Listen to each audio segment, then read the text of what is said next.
حضرت بہلول دانا کہیں جا رہے تھے۔ انہوں نے دیکھا کہ ایک شخص سر جھکائے رو رہا ہے اور ایسے لگ رہا ہے جیسے وہ کوئی اجنبی ہو۔ بہلول دانا نے اس کے قریب جا کر سلام کیا اور کہا کہ تم پر ایسا کیا ظلم ہوا ہے کہ تم اس قدر دکھی اور غمگین ہو۔ میں ایک افریقی غیر ملکی ہوں۔ جب میں اس شہر میں پہنچا تو میں نے کچھ دن گزارنے اور آرام کرنے کا فیصلہ کیا۔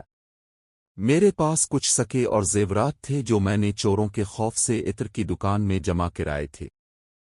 کچھ دنوں بعد میں نے اپنی جمع پونجی واپس مانگی، لیکن اس نے مجھے برے ناموں سے پکارا اور بتایا کہ میں پاگل ہوں۔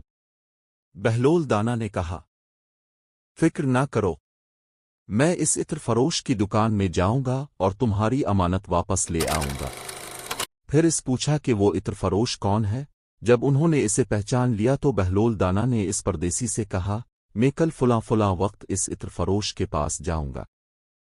تم مقررہ وقت پر اس کی دکان پر آ جاؤ، لیکن مجھ سے بالکل بات نہ کرنا اور عطر بنانے والے سے کہہ دینا کہ وہ میری جمع پونجی واپس کر دے۔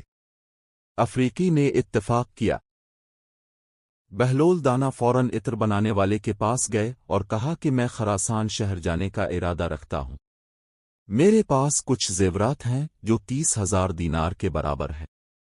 میں ان کو آپ کے پاس جمع کرنا چاہتا ہوں تاکہ جب میں محفوظ اور زندہ واپس آؤں تو میں ان زیورات کو اب سے واپس لے لوں، اور اگر میں فلاں تاریخ تک واپس نہ آؤں تو آپ ان زیورات کو بیچنے اور ان کے پیسوں سے مسجد بنانے کے لیے آزاد اور ذمہ دار ہیں۔ عطر بنانے والا یہ سن کر بہت خوش ہوا اور پوچھا، آپ کا بہت خیر مقدم ہے، آپ اپنی امانت کب لائیں گے؟ بہلول دانا نے کہا، کل فلاں وقت۔ یہ کہہ کر وہ چلے گئے۔ پھر ان کے پاس چمڑے کا ایک بیگ تھا۔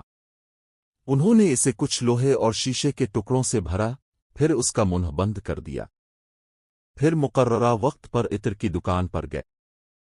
عطر فروش نے تھیلی دیکھی اور سوچا کہ یہ زیورات سے بھرا ہوا ہے تو وہ بہت خوش ہوا۔ وہ افریقی پردیسی بھی عین اسی وقت پہنچ گیا اور اپنی امانت طلب کی۔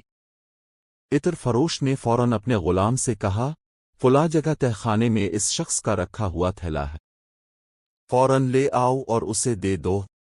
غلام نے ایسا ہی کیا۔ افریقی پردیسی اپنا مال لے کر بہلول دانا کو دل سے دعاؤں سے نوازتا ہوا چلا گیا۔